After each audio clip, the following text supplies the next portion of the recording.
it's time to take a little trip. We're going to take a trip to Calhoun County to meet one of our first alert weather watchers, Rick Freeman, along with the Piedmont Mayor, Bill Baker, and then we're going to take another trip to the Piedmont Public Library to meet Brenda Christian, and they give us a reflection and we look back and remember two tornadic events that affected their county, one of them being the April 27, 2011 tornado. Of course, we had the anniversary of that yesterday, and then they had another tornado event years before that from 1994. It was March 27th. So we do look back at that, we give you some information, and we show some of the damage that occurred in their very own town. Take a look.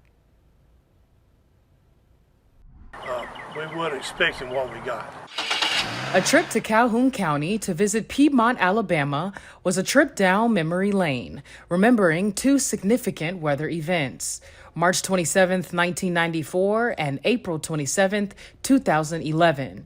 Both impacting the community by taking innocent lives and destroying homes, but ultimately bringing the community together closer than ever. And the response was unreal that night. It was really good. First Alert Weather Watcher Rick Freeman plays a major role in the town's preparation for severe weather. Rick had been keeping me posted about the weather, so we knew that we had the potential for severe weather that day. So it was pretty much just making sure we had all of our resources in place as a city in the event that we did have damage. Even the community's mayor, Bill Baker, says Freeman gave him forecast updates prior to the April 27th, 2011 outbreak. I was actually watching a lot of the tornado unfold on TV. I remember it coming through Tuscaloosa. I remember it coming through Birmingham. And my wife and I was watching, and I told Cynthia, my wife, I said, we are actually watching people die live right now, because the tornado was so big and massive. We knew that there was going to be a whole lot of damage and that there would be a lot of fatalities. The tornado hit here at night, and the only way we seen it was with lightning in it and everything, so it was kind of hard to see what was going on.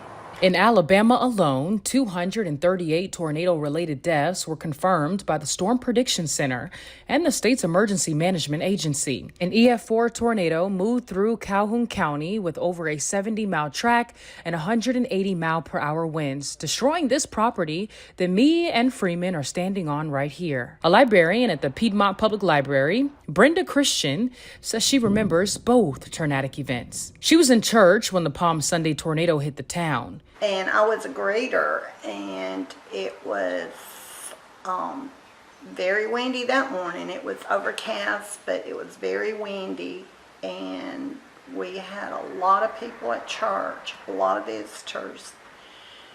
And I didn't sit where I normally sit because we had so many visitors that day that after because the greeters were the last to sit down, I just kind of went wherever I could find a spot, and the service had started, and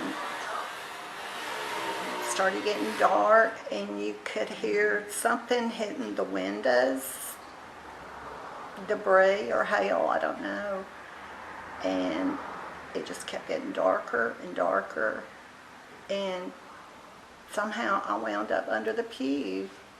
She says it's important to have a severe weather plan in place. And after the 1994 Palm Sunday tornado, I live on the side of a hill. We built a storm shelter into the back of the hill.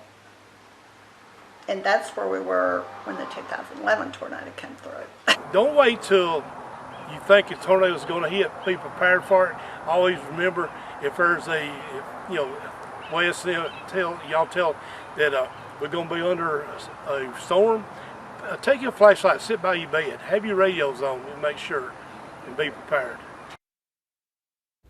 We stress severe weather safety every single day here at WBRC Fox 6 News.